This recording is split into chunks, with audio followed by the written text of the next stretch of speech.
હીરે કરીને હીરો વેધાયાનું સ્વામિનારાયણ હરે સંવત 1876 મહાવદી બીજને દિવસ રાત્રિને સમયે સ્વામી શ્રી સહજાનંદજી મહારાજ શ્રી ગરડા મધ્યે દાદા ખાચરના દરબારમાં શ્રી વાસુદેવ નારાયણના મંદિરની આગળ આથમણે દ્વાર ઓરડાની ઓસરીએ ઢોલિયા ઉપર વિરાજમાન હતા અને ધોળો સુરવાળ પહેર્યો હતો ને ધોળો અંગરખો પહેર્યો હતો ને માથે ધોળી પાક બાંધી હતી ને પોતાના મુખારવિંદની આગળ મુનિ તથા દેશ દેશના હરિભક્તની સભા ભરાઈને બેઠી હતી. પછી શ્રીજી મહારાજ બોલ્યા, જે કંઈક પ્રશ્ન પૂછો. પછી પૂર્ણાનંદ સ્વામીએ પ્રશ્ન પૂછ્યો, જે 10 ઇન્દ્રિયો તે તો રજોગુણની છે અને 4 અંતઃકરણ છે તે તો સત્વગુણના છે. માટે એ સર્વે ઇન્દ્રિયોને અંતઃકરણ તે તો માયિક છે અને ભગવાન તો માયાથી પર છે. તેનો માયિક અંતઃકરણે કરીને કેમ નિશ્ચય થાય? અને માયિક એવી જે ચક્ષુ આદિક ઇન્દ્રિયો તેણે કરીને ભગવાન કેમ જોયામાં આવે? પછી શ્રીજી મહારાજ બોલ્યા, જે માયિક વસ્તુએ કરીને માયિક પદાર્થ હોય તે જણાય. માટે માયિક જે અંતઃકરણ અને ઇન્દ્રિયો તેણે કરીને જો ભગવાન જણાણા તો એ ભગવાન પણ માયિક ઠર્યા. એ રીતે તમારો પ્રશ્ન છે? પછી પૂર્ણાનંદ સ્વામી તથા સર્વ મુનિએ કહ્યું, જે એ જ પ્રશ્ન છે તેને હે મહારાજ તમે પુષ્ટ કરી આપો. પછી શ્રીજી મહારાજ બોલ્યા, જે એનો તો ઉત્તર એમ છે, જે 50 કોટી યોજન પૃથ્વીનું પીઠ છે તે પૃથ્વી ઉપર ઘટપટાદિક અનેક પદાર્થ છે. તે સર્વે પદાર્થમાં એ પૃથ્વી રહી છે અને પોતાને સ્વરૂપે કરીને નોખી પણ રહી છે. અને જ્યારે પૃથ્વીની દૃષ્ટિએ કરીને જોઈએ ત્યારે એ સર્વ પદાર્થ રૂપે પૃથ્વી થઈ છે ને પૃથ્વી વિના બીજું કાંઈ પદાર્થ નથી.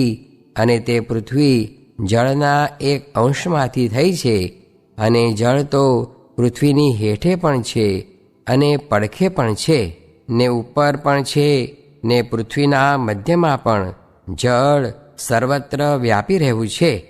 માટે જળની દૃષ્ટિએ કરીને જોઈએ તો પૃથ્વી નથી, એકલું જળ જ છે. અને એ જળ પણ તેજના એક અંશમાંથી થયું છે. માટે તેજની દૃષ્ટિએ કરીને જોઈએ તો જળ નથી, એકલું તેજ જ છે. અને તે તેજ પણ વાયુના એક અંશમાંથી થયું છે. માટે તે વાયુની દૃષ્ટિએ કરીને જોઈએ તો તેજ નથી, એકલો વાયુ જ છે. અને તે વાયુ પણ આકાશના એક અંશમાંથી થયો છે. માટે જો આકાશની દૃષ્ટિએ કરીને જોઈએ તો વાયુ આદિક જે 4 ભૂત અને તેનું કાર્ય જે પિંડ અને બ્રહ્માંડ તે કંઈ ભાસે જ નહીં, એકલો આકાશ જ સર્વત્ર ભાસે. અને એ આકાશ પણ તામસ અહંકારના એક અંશમાંથી ઉત્પન્ન થયો છે. અને તે તામસ અહંકાર, રાજસ અહંકાર, સાત્વિક અહંકાર અને ભૂત, ઇન્દ્રિયો, અંતઃકરણ અને દેવતા એ સર્વે મહત્તત્વના એક અંશમાંથી ઉત્પન્ન થયા છે. માટે મહત્તત્વની દૃષ્ટિએ જોઈએ તો 3 પ્રકારનો અહંકાર તથા ભૂત, ઇન્દ્રિયો, અંતઃકરણ, દેવતા એ સર્વે નથી, એકલું મહત્તત્વ જ છે. અને તે મહત્તત્વ પણ પ્રધાન પ્રકૃતિના એક અંશમાંથી ઉત્પન્ન થયું છે.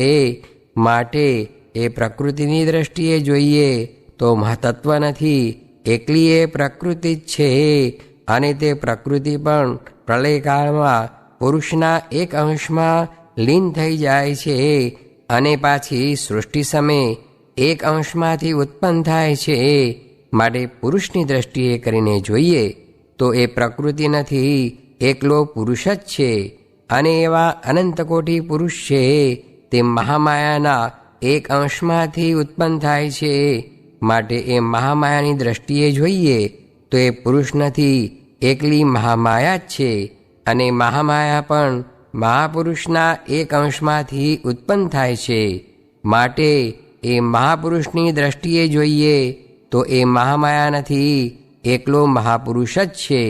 અને એ મહાપુરુષ પણ પુરુષોત્તમ ભગવાનનું ધામ જે અક્ષર તેના એક દેશમાંથી ઉપજે છે, માટે એ અક્ષરની દ્રષ્ટિએ કરીને જોઈએ તો એ મહાપુરુષાદિક સર્વે નથી, એક અક્ષર જ છે. અને તે અક્ષર થકી પર અક્ષરાતીત એવા જે પુરુષોત્તમ ભગવાન તે છે. તે સર્વેની ઉત્પત્તિ, સ્થિતિ અને પ્રલય તેના કર્તા છે, અને તે સર્વના કારણ છે. અને જે કારણ હોય તે પોતાના કાર્યની વિશે વ્યાપક હોય ને તેથી જુદું પણ રહે. માટે એ સર્વેના કારણ જે પુરુષોત્તમ ભગવાન તેની દ્રષ્ટિએ કરીને જોઈએ ત્યારે પુરુષોત્તમ ભગવાન વિના બીજું કંઈ ભાસે જ નહીં. એવા જે ભગવાન તે જ કૃપા કરીને જીવના કલ્યાણને અર્થે પૃથ્વીમાં સર્વ મનુષ્યને પ્રત્યક્ષ દર્શન આપે છે. ત્યારે જે જીવ સંતનો સમાગમ કરીને એ પુરુષોત્તમ ભગવાનનો આવો મહિમા સમજે છે, ત્યારે એના ઇન્દ્રિયો અંતઃકરણ સર્વે પુરુષોત્તમ રૂપે થઈ જાય છે. ત્યારે તેમણે કરીને એ ભગવાનનો નિશ્ચય થાય છે. જેમ હીરે કરીને જ હીરો વેંધાય છે, પણ બીજા વતે નથી વેંધાતો, તેમ ભગવાનનો નિશ્ચય તે ભગવાન વતે જ થાય છે. અને ભગવાનનું દર્શન પણ ભગવાન વતે જ થાય છે. પણ માયિક એવા જે ઇન્દ્રિયો અંતઃકરણ તેણે કરીને નથી થતું. એમ વાર્તા કરીને શ્રીજી મહારાજ જય સચ્ચિદાનંદ કહીને પોતાને ઉતારે પધાર્યા. ઇતિ વચનામૃતમ. એ રીતે ગરડા પ્રથમ પ્રકરણનું 51મું વચનામૃત જે તે થયું. સ્વામિનારાયણ સ્વામીએ વાત કરી છે બદ્રિકાશ્રમ ને શ્વેતદ્વીપના મુક્તને ત્યાગ વૈરાગનું બળ છે, ને ગોલોક ને વૈકુંઠના મુક્તને પ્રેમ મુખ્ય છે, ને અક્ષરધામના મુક્ત બ્રહ્મરૂપ છે. સ્વામિનારાયણ સ્વામીએ વાત કરી છે સર્વ પ્રકારની આસક્તિ ટળી જાય તો આ લોક અને આ દેહ તે ગમે નહીં, ને આ લોકમાં રહેવું પડે તે દુઃખ થાય એમ બોલ્યા. તે ઉપર પ્રશ્ન પૂછ્યો છે આસક્તિ રહે છે તેનું દુઃખ થાય છે તેનું કેમ કરવું? પછી તેનો ઉત્તર કર્યો છે એ દુઃખ સારું કરે છે. કેમ છે નિર્માની રહેવાય, ને ભગવાન કરતા હશે તે ઠીક કરતા હશે, ને દેહનું રૂપ તો ગામ ફણેણીમાં સુરાખાચરને કાન દેખાડ્યો તે ભીગી ઉલટી થઈ, તેમ બીજાને દેખાય તો એવું થાય. સ્વામિનારાયણ સ્વામીએ વાત કરી છે અવિદ્યાનું પણ ભગવાન ચાલવા દે તો ચાલે, નીકર અવિદ્યાનો શો ભાર છે? એ તો ભગવાન દ્રષ્ટિ કરે તો ફાટી મરે, માટે એ વાત પણ સમજવી. સ્વામિનારાયણ સ્વામીએ વાત કરી છે પૂર્વે મોટા મોટા થયા તેમાં કોઈકમાં કોઈ પ્રકારનો દોષ હોય, પણ તે દોષ કહેવાય નહીં, ને તેમાંથી તો જીવ બગડી જાય. ને એવી વાતમાં તો શિવજીના આચરણમાંથી ચિત્રકેતુને સંસ્કાર થયા તે ચકલીનું મોર ઢેપલે, ને સત્સંગની મોટપ તો નિશ્ચય વળે છે પણ સાધને કરીને નથી. સ્વામિનારાયણ સ્વામીએ વાત કરી છે ગાય છે તે વાછરડાની માં કહેવાય, પણ તેને દૂધનું સુખ તો એક જ ઠેકાણે આંચળમાં આવે પણ બીજા અંગમાં ન આવે. તેમ ભક્તિ તો સર્વે કહેવાય, પણ ખરું સુખ તો ભગવાનની મૂર્તિમાંથી આવે, એવું બીજેથી ન આવે. સ્વામિનારાયણ સ્વામીએ વાત કરી છે હરિશંકરભાઈએ પૂછ્યું છે વળવા નળ અગ્નિ જેવા સાધુ કેમ સમજવા? ત્યારે સ્વામીએ કહ્યું છે સત્સંગી જીવનમાં તેના લક્ષણ કહ્યા છે જે પુષ્પહારાય સર્પાય એવું વર્તે, તથા ભગવાનની મૂર્તિને અખંડ ધારે, તથા સત્સંગ શબ્દનો અર્થ કર્યો છે તેવા લક્ષણ હોય, તથા ઘણાક જીવને ભગવાન ભજાવે, ને પોતે શુદ્ધ રહે, લગાર આજ્ઞા લોપે નહીં એવા હોય, ને કોઈ તો ઘણાને ભગવાન ભજાવે એવા ભગવાનના બળથી થયા હોય, ને પોતે જાતા રહે એવા હોય. તે ગોપાળ સ્વામીને સત્સંગ કરાવ્યો તે ગુરુ પણ જાતા રહ્યા, માટે એમ મોટાઈ સમજવી નહીં. એ તો વ્યવહારિક મોટાઈ છે, પણ વચનામૃતમાં મોટાઈ કઈ છે જે ભગવાનનો નિશ્ચય હોય ને આજ્ઞા પાડે એ મોટા છે. ને વળવા નળ અગ્નિ જેવા ન હોય તો આટલા બધા માણસને સત્સંગ કરાવે ને પોતે નિર્લેપ કેમ રહે? માટે આપણે મનાય એ કાંઈ મોટા નહીં. મહારાજની આજ્ઞા પ્રમાણે મોટાઈ સમજવી તે 4 પ્રકારના પ્રશ્નમાં બીજાએ ધ્યાનનું કહ્યું ને મહારાજે વાતો કરવાનું કહ્યું. સ્વામિનારાયણ હરે સ્વામીએ વાત કરી છે, સ્ત્રી હોય તે સર્વ આપીને ધણી રાખે, કારણ કે રંડાબો તો ગાળવો ન પડે.